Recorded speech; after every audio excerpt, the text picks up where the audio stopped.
زبان کسی میرے دوستوں نیتا کی تعریف کے لیے نہیں، یہ زبان کسی کلاکار کی تعریف کے لیے نہیں، یہ زبان کسی فنکار کی تعریف کے لیے نہیں۔ عشق کہتا ہے دی زباں حق نے ثنائے مصطفیٰ کے واسطے دل دیا حب حبیب کبریا کے واسطے۔ سبحان اللہ، سبحان اللہ، سبحان اللہ۔ اللہ نے زبان ہمیں کسی دنیا دار کی تعریف کے لیے نہیں دی، خدا نے زبان تو اپنے محبوب مدینے کے تاجدار کی نعت کے لیے۔ سبحان اللہ، سبحان اللہ۔ اور میں دعوے سے کہتا ہوں نعت پڑھنا، نعت پڑھنا یہ کسی ایرے گہرے نتھوں کا کام نہیں۔ ایسا نہ سمجھنا کہ ہر زبان والا نبی کی نعت پڑھ لیتا ہے۔ ارے زبان کی جہاں تک بات ہے تو ایسا مت سمجھنا کہ زبان خالی مولانا نصیر کے پاس، زبان خالی حافظ سلیمان کے پاس، زبان خالی مداح رسول کے پاس، زبان خالی ان بچوں کے پاس۔ ارے زبان کی بات ہے تو زبان تو ابو جہل کے پاس بھی تھی، زبان تو ابو لہب کے پاس بھی تھی، زبان تو عتبہ شیبہ کے پاس بھی تھی، مگر بات کیا ہوئی؟ ابو جہل زبان رکھ کر بھی بول نہ سکا تو ابو الاحکم ہو کر ابو جہل بن گیا، اور ابو بکر میرے نبی کی نعت پڑھ کے صداقت کا تاجدار ہو گیا، عمر عدالت کا شہسوار ہو گیا، عثمان سخاوت کا پیکر ہو گیا، علی شجاعت کا دھنی بن گیا۔ جب تک نہ پڑھا تھا زمانہ بلال کہتا تھا، بلال نے پڑھ لیا تو غلام سنیوں کا امام ہو گیا۔ نعرہ تکبیر، نعرہ رسالت، خلیفہ شیخ الاسلام۔ سبحان اللہ، سبحان اللہ۔ تو ابھی آپ بھی اپنا نام اس لسٹ میں لکھوانا چاہتے ہو جس لسٹ میں ابو بکر، جس لسٹ میں فاروق اعظم، جس لسٹ میں عثمان غنی، جس لسٹ میں مولا علی، جس لسٹ میں امام حسن، جس لسٹ میں امام حسین، جس لسٹ میں امام زین العابدین، جس لسٹ میں امام محمد باقر، جس لسٹ میں امام جعفر، جس لسٹ میں میرے دوست موسیٰ کاظم، جس لسٹ میں علی رضا، جس لسٹ میں حضرت نقی، جس لسٹ میں حضرت تقی، جس لسٹ میں حضرت حسن عسکری، جس لسٹ میں عبدالقادر جیلانی، جس لسٹ میں غریب نواز، محبوب الہی، فرید الدین گریہ شکر، مفتی اعظم، مخدوم اشرف سمنانی، قاضی ملت، شیخ الاسلام، میرے دوستو اس لسٹ میں نام لکھنا ہے تو تمہیں چھاتی کے بٹن کھولنے کی ضرورت نہیں، مصطفیٰ کے لیے اپنی زبان کو کھولنے کی ضرورت ہے۔ نعرہ تکبیر، نعرہ رسالت۔ سبحان اللہ، سبحان اللہ۔ میرے دوستو دنیا میں بڑا بننا ہو تو بڑے پاپڑ بیلنے پڑتے ہیں، مگر جب خدا کی بارگاہ میں بڑا پڑھنا ہو تو بڑا آسان ہے۔ نبی کی تعریف کر، بڑا سبحان اللہ، سبحان اللہ۔ صرف میرے محبوب کی تعریف کر، درود پڑھ، نعت پڑھ، سلام پڑھ، تو چھوٹا نہیں رہے گا، تو چھوٹا نہیں رہے گا، بڑا ہو جائے گا۔ اور کتنا بڑا، کتنا بڑا، کتنا بڑا۔ تو علماء فرماتے ہیں کہ دنیا کے بڑے سے بڑے کی تعریف کر، بڑے سے بڑے کا نام لے، جہاں تک اس کو لوگ جانیں گے وہاں تک تیرا چرچا ہوگا، مگر جب نبی کی بات کرے گا، نبی کی تعریف کرے گا، نبی کی نعت پڑھے گا تو تیرا چرچا خالی اگول میں نہیں رہے گا، جہاں جہاں نبی کا نام ہوگا وہاں وہاں تیرا چرچا ہوگا۔ اللہ، نعرہ تکبیر، نعرہ رسالت۔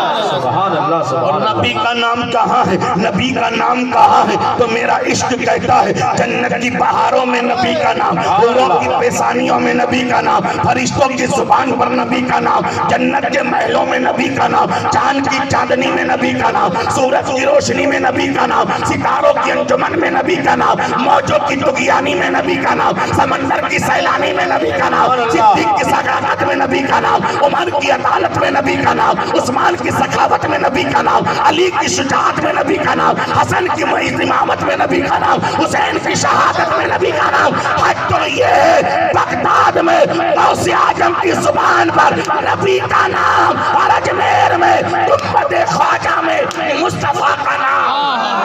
نعرہ تکبیر، نعرہ رسالت. سبحان اللہ سبحان اللہ. نبی کا نام لے گا تو چرچا گول میں نہیں، تو یہاں بولے گا تیرا چرچا عرش اعظم. سبحان اللہ. اس لیے کہ نبی کا نام ایک دو گاؤں میں نہیں، مشرق مغرب شمال جنوب. میرا امام کہتا ہے سارے عرش پہ ہے تیری نظر. میرا نبی کہاں کہاں ہے؟ عرش پہ تاجہ چھیڑ چھاڑ، فرش پہ طرفہ دوم دام. عرش پہ تاجہ چھیڑ چھاڑ، فرش پہ طرفہ دوم دام. کان جدھر لگائیے تیری ہی داستان. سبحان اللہ سبحان اللہ. کان جدھر لگائیے تیری ہی داستان ہے. میرے دوستو کسی کا فخر بننے کی ضرورت نہیں، ہمیں تو مصطفیٰ کا غلام بننے کی ضرورت. سبحان اللہ سبحان اللہ. تو زبان دی ہے اللہ نے اپنے محبوب کی تعریف کے لیے، ثنا کے لیے، نعت کے لیے. نبی کی تعریف کرو، تیرا بیڑا یہاں بھی پار ہے وہاں بھی پار ہے. جم کر کہہ دیجئے سبحان اللہ، اور جم کر. اس لیے کہ اللہ نے ہمیں جو بھی دیا ہے نا بہت بڑا دیا ہے. جو بھی دیا، جو بھی دیا.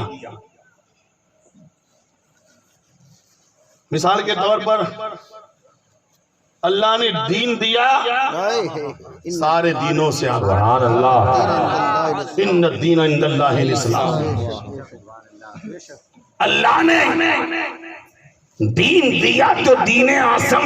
سبحان اللہ. مفتی دیا تو مفتی اعظم. سبحان اللہ. محدث دیا تو محدث اعظم. مجدد دیا تو مجدد اعظم. ارے حد تو یہ کہ غوث دیا تو غوث اعظم، اور رسول دیا تو رسول اعظم. سبحان اللہ سبحان شیخ الاسلام.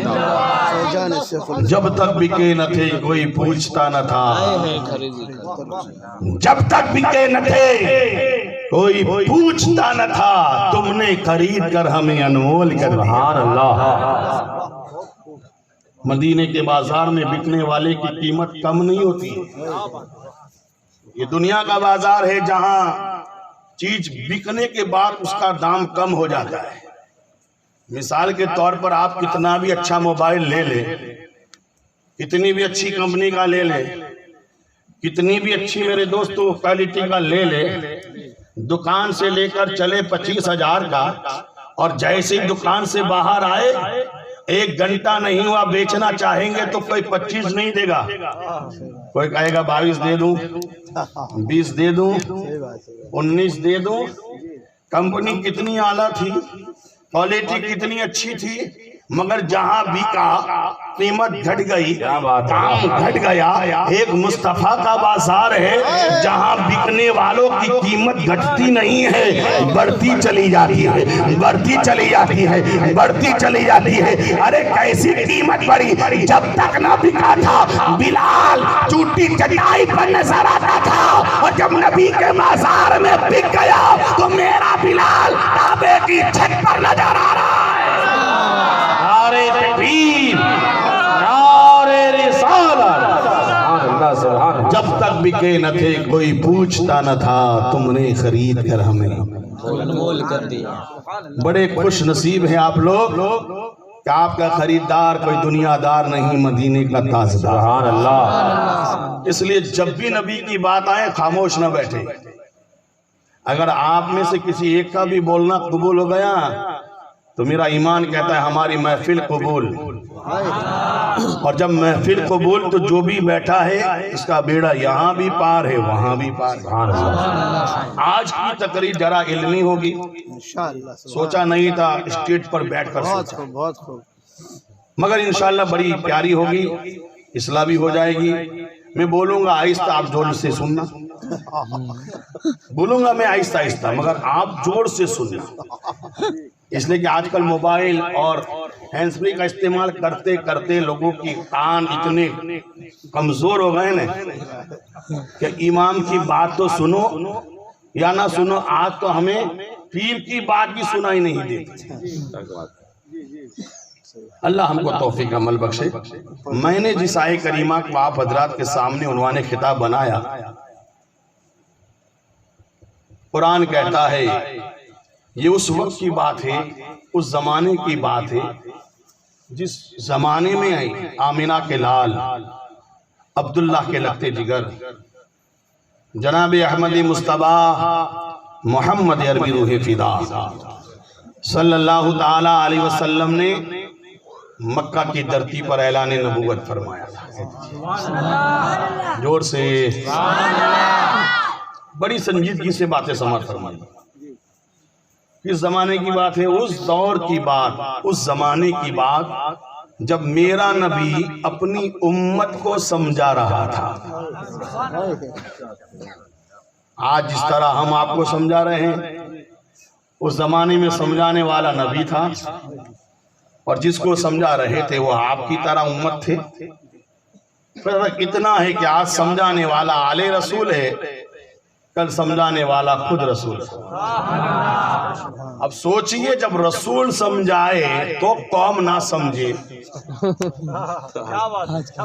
کہ جس کی انگلی کے اشارے سے چاند ٹکڑے ہو جائے، جو اشارہ کر دے تو ڈوبا سورج پلٹ آئے۔ ارے ابو جہل کی مٹھی میں میرا نبی چاہے تو کنکر بھی پڑھ دے لا الہ الا اللہ۔ ہم کتنی خطرناک قوم ہیں کہ ابھی تک سمجھنے کو تیار نہیں۔ اس زمانے کی بات جب میرے نبی نے اعلان نبوت کیا۔ آپ سب جانتے ہیں کہ جب سرکار نے اعلان نبوت کیا،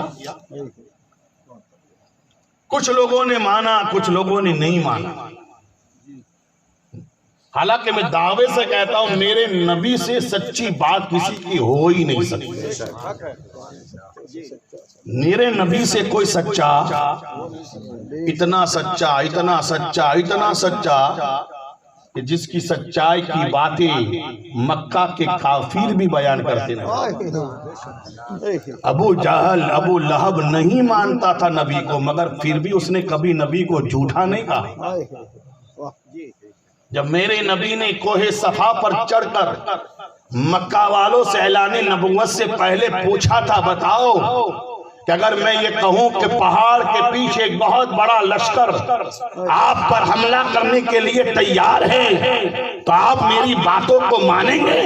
تو سارے مکہ کے کافروں نے ایک زبان ہو کر کہا تھا، محمد محمد، ہم اپنی آنکھوں کا دیکھا تو غلط سمجھ سکتے ہیں، مگر تیری زبان سے نکلی بات کو کبھی غلط سمجھ۔ زور سے اتنی سچی زبان والا بولتا ہے جس کو 40 سال تک مکہ کے کافروں نے صادق الامین کہا۔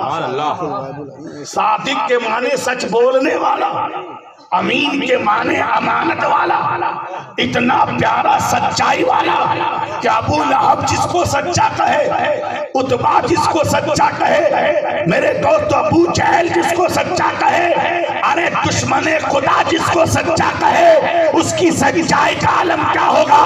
ارے کتنی سچی زبان کہ تو بولتا ہے تو کبھی فساد ہوتا ہے، تو بولتا ہے تو کبھی جھگڑا ہوتا ہے، تو بولتا ہے تو کبھی لڑائی ہوتی ہے۔ میرے نبی کی سچائی کی زبان اتنی پیاری ہے کہ نبی بولتا ہے تو کبھی سورہ فاتحہ ہوتی ہے، کبھی سورہ یاسین۔ اسی لیے ربی جب اپنی بات کہلواتا ہے تو محبوب سے کہتا ہے قل، قل، اے محبوب آپ کہہ دیجئے، آپ فرما دیجئے بات رب کی ہے، مگر رب خود نہیں کہتا۔ محبوب مجھے تیری زبان پر اتنا اعتماد ہے، تیری زبان پر بڑا بھروسہ ہے، تیری زبان پر بڑا پیار ہے، محبوب میں بولوں گا تو کلام ہوگا، مگر سن تیری بولی اتنی پیاری ہے کہ میں نے تیری بولی کو تیرا نہیں رکھا، بولی تیری ہوگی مگر کلام میرا ہوگا۔ نعرہ تکبیر، نعرہ رسالت،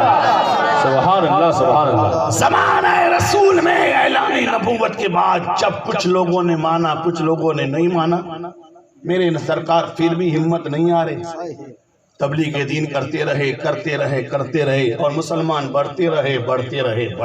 سبحان اللہ۔ جس طرح کل کے دشمنوں کو تکلیف تھی کہ اسلام بڑھ رہا ہے، کیا بات ہے بابا، کل بھی تکلیف تھی ابو جہل کو، عتبہ کو، شیبہ کو، ابو لہب کو، آج بھی کچھ لوگوں کو تکلیف ہے۔ فرانس والے یہ گستاخی کرتے کیوں ہیں؟ نبی کے میرے دوست تو کارٹون بنانے کی یہ کوشش کرتے کیوں ہیں؟ اس لیے کہ وہ دیکھتے ہیں کہ فرانس میں اگر سب سے زیادہ جلدی کوئی دین پھیل رہا ہے تو مصطفیٰ کا دین ہے، امریکہ میں جو چل رہا ہے وہ نبی کا دین ہے۔ ارے اس سے بڑھ کر میرے مصطفیٰ کے دین کی عظمت کیا ہوگی کہ مصطفیٰ نے دین مکہ کی دھرتی سے جب چلایا تو چند ہی سالوں میں مکہ میں نہ رہا، چلتے چلتے مدینہ پہنچا، پھر چلتے چلتے بغداد پہنچا، پھر ایک دن ایسا آیا کہ چلتے چلتے ہندوستان آیا، اور آج ہندوستان کی کوئی گلی باقی نہیں جہاں اسلام کا ماننے والا مسلمان نظر نہ آئے۔ سبحان اللہ، سبحان اللہ، سبحان اللہ۔ میرے آقا کے دین کی یہ طاقت ہے کہ جس کو پھیلانے کے لیے لالچ نہیں دیا گیا، واہ سبحان اللہ، پیسہ نہیں بتایا گیا، کار نہیں بتایا، جس دین کو پھیلانے کے لیے مصطفیٰ کا جلوہ بتایا گیا۔ میرے سرکار نے جب اعلان نبوت کیا اور جب دین بڑھنے لگا تو دشمنوں کے پیٹ میں تکلیف ہوئی، بات ہضم نہیں ہوئی۔ اب کیسے نبی کو جھوٹا ثابت کیا جائے؟ ماشاءاللہ کوئی ایسی بات لاؤ جس سے نبی کی سچائی کا لوگ انکار کر دے، نبی کو ماننے سے انکار کر دے، نبی کو نبی نہ مانے، رسول نہ مانے، پیغمبر نہ مانے۔ اب کیا کیا جائے؟ تو ایک میٹنگ بھری، سب لوگ جمع ہوئے، اور جمع ہونے کے بعد ایک یہودیوں کے بہت بڑے عالم کے پاس پہنچے، اور جانے کے بعد کہا، اے یہودیوں کے عالم، محمد بن عبداللہ نے اعلان نبوت کر دیا، وہ اپنے آپ کو اللہ کا نبی، اپنے آپ کو اللہ کا رسول کہتا ہے، اور ہم دیکھتے ہیں کہ جتنا ہم اس کے دین کو دبانے کی کوشش کرتے ہیں اس کا دین اتنا ہی ابھرتا جا رہا ہے۔ اسی لیے تو کسی نے کہا تم جتنا تراشو گے اتنا ہی سوا ہوگا، اسلام وہ پودا ہے کاٹو تو ہرا ہوگا، کی فطرت میں خدا نے وہ لچک دی ہے، بے شک تم جتنا دباؤ گے اتنا ہی یہ بلند ہوگا۔ مٹ گئے مٹتے ہیں مٹ جائیں گے عدا تیرے، نہ مٹا ہے نہ مٹے گا کبھی چرچا تیرا۔ اے یہودی دین بڑھ رہا ہے، محمد کی باتیں لوگ مان کر قبول کر کے اپنے آپ کو اسلام سے وابستہ کر رہے ہیں۔ کوئی راستہ ہے اس کو روکا جائے، اس کو جھوٹا ثابت کیا جائے؟ یہودی کے عالم نے ان کو کہا، ہاں میں تمہیں 3 سوال سکھا دیتا ہوں۔ کتنی باتیں؟ 3 باتیں میں تمہیں بتاتا ہوں، جا کر آمینہ کے لال سے پوچھنا اس کا جواب کیا ہے۔ اس سے پوچھنا اگر وہ تینوں کے سوال کے جواب ٹھیک دے دے تبھی سمجھنا وہ جھوٹا ہے دنیا میں کوئی ایسی پریکشا کے سوال کے جواب کمپلیٹ دے دو تب بھی تم ناپاس کہلاؤ۔ مگر اتنے بڑے مکار آئے تھے نبی کو جھٹلانے کے لیے کہ سچ جواب دے دو، خلاصے سے جواب دے دو، بالکل سمجھا کر جواب دے دو، تب بھی جھوٹا ثابت کر دے۔ اگر تینوں کے خلاصے سے جواب دے دے تب بھی سمجھنا وہ جھوٹا ہے، اور تینوں کے جواب نہ دے تب بھی سمجھنا وہ جھوٹا ہے۔ پھر سمجھے کیسے کہ وہ سچا ہے؟ کہ 2 کے سوال کے جواب بالکل خلاصے سے دے گا، ایک ایک بات، ایک ایک جملہ، ایک ایک کلمہ، کہاں کیسے کیا ہوا سب کچھ بتا دے گا، مگر ایک سوال کا جواب اس طرح دے گا کہ تمہاری سمجھ میں نہیں آئے گا۔ میرے آقا کے دیوانوں، اس یہودی نے یہ کہا کہ 3 سوال میں ایک سوال یہ ہے کہ تم آمینہ کے لال سے جا کر پوچھنا کہ اصحاب کہف کے بارے میں آپ کیا کہتے ہیں۔ اصحاب کہف۔ قرآن پاک میں ایک سورت ہے 15ویں پارے میں سورہ کہف، جس کو آپ ہر جمعہ میں شاید یہاں تلاوت کرتے کہ نہیں پڑھتے کہ نہیں پڑھتے؟ کہف، اس میں اللہ کے ولیوں کا ذکر ہے۔ پتا چلا ولی کی بات کرنا یہ شرک و بدعت نہیں، ولی کا چرچا کرنا یہ تو خدا کی سنت ہے۔ ولیوں کا چرچا تو خود خدا کر رہا ہے، پوری سورت ان کے نام سے اللہ نے نازل۔ میں نے تو یہاں تک قرآن میں دیکھا کہ ولیوں کا ولی کا تو چرچا ہے۔ آپ لوگوں کو کہتا ہے کیا محفلوں میں جاتے ہو، کیا اپنی نیند خراب کرتے ہو، کیا اپنا ٹائم برباد کرتے ہو، کیا رکھا ہے؟ تو میرے دوستو سنو کیا رکھا ہے ولیوں کی محفلوں میں اور ولیوں کی صحبت میں۔ سبحان اللہ۔ قرآن سے یہ بات ثابت ہے کہ اصحاب کہف یہ تو اللہ کے ولی تھے، اللہ نے ان کو تو اپنے قرآن میں ذکر کیا، ان کا نام ان کا چرچا تو قرآن میں کیا، مگر ایک کتا جو ان کی صحبت میں آ گیا خدا نے اس کو بھی الگ نہیں رکھا۔ جہاں ولیوں کا چرچا کیا وہاں ولیوں کے پاس بیٹھنے والے کتے کا بھی چرچا کر دیا۔ ارے مجھے کہہ لینے دیا جائے کہ اللہ کے ولیوں کی یہ شان بنی اسرائیل کے ولیوں کے ساتھ اگر کتا بیٹھ جائے تو کتے کا ذکر قرآن کرے، کتے کو جنتی کہا جائے۔ مجھے کہہ لینے دیا جائے کہ بنی اسرائیل کے ولیوں کے شان کا یہ عالم ہے تو مصطفیٰ کے امت کے ولیوں کی شان کا عالم ہے۔ اللہ، نعرہ تکبیر، نعرہ رسالت، خلیفہ شیخ الاسلام۔ سبحان اللہ، سبحان اللہ۔ کتا جو ناپاک جانور ہے جس کو ہم اپنے گھر میں نہیں آنے دیتے، مگر ایک کتا ولیوں کے پاس بیٹھ جائے تو اللہ اس کو جنتی بنا دے۔ سبحان اللہ، سبحان اللہ۔ میری گارنٹی نہیں کہ جنت میں جاؤں گا کہ نہیں، مگر اس کتے کی اتنی گارنٹی ہے کہ بڑے بڑے مفتیوں نے کہا وہ جنتی ہے۔